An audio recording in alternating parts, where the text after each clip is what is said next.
Hello, everyone. It's Scott Baskin here, and it is the beginning of May 2025. And for this video, I want to go over some of the market stats. How's the market doing here in our area through the first quarter of 2025? I've got a slideshow here that we hire some statisticians to put together some great data, some great stats here through our office. So I'm going to flip through a few of these slides and show you what's going on with the market here in town. Uh, First of all, you've got different ways of looking at the market. You've got the macro, which is nationally what's happening in the national news across the country. You've got metro, which is the Charleston Tri-County area, and then you've got micro down to your specific part of town or your neighborhood. We're going to focus on the metro view for this report, the Charleston Tri-County area.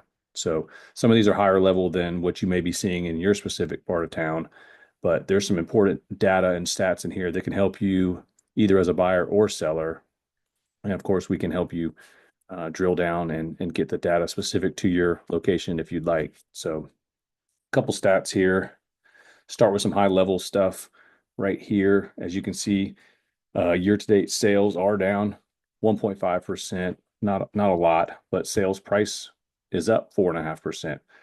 The biggest one is the median days on market is up 17 days more. We're at 42 as the median days on market. So that is getting up there. Number of homes sold pretty much on par with the same time last year. Month supply. As you see, most price points were still in the 3 to 4 month range of inventory of supply. So that makes it still a seller friendly market in most price points besides 2 million and over. Percentage of sales price to original list price hovering about 97.5% of original list price. Days on market is up in almost every price point. A lot of price reductions, just showing sellers are shooting for the moon, trying to get a high price because their neighbor did a couple years ago, and they're having to drop the price a bunch to get it sold. So the biggest takeaway is things are still selling very well. You just have to price it correctly and not chase the market, is what we call it. Price reduction. If you have to do price reductions, you're selling on average about 6.9% lower than people that priced it correctly and got 100% of their list price. And that goes for almost every price range as well. This chart is a big one here, days on market. So people that priced their home correctly and sold with no price reduction sold in less than 10 days on average. But if you had to start doing price reductions, you're going to take less and less and end up selling an average of close to 100 days. So almost 3 months longer to sell your home if you don't price it correctly from the beginning. That's 3 more mortgage payments. That's a lot of carrying costs. This chart really jumps out at me as why it's so important to price your home correctly from the beginning. And that's failed listings. This paints a good picture of the market as well. So if you take for every 100 finalized listings, so every 100 listings, 24 failed to sell, 76 sold, but of those 76 that sold, half of those had price reductions and 100 days on the market, and only half of that 76 actually sold for 100% of list price in 7 days on the market. So 61 of every 100 listings is overpriced.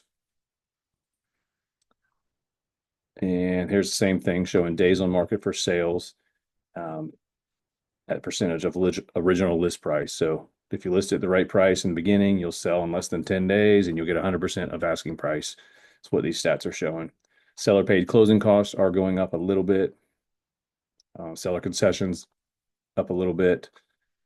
And a couple trends that we show over the last 3 years. You can see we're pretty much on par with the last 2 years.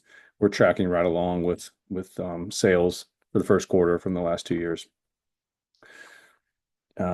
Monthly sales history, you can see the seasonality every year as we go up in sales through the first, second into the third quarter and back down. So spring, this time of year is the best time with the most sales, the most activity seasonally almost every year.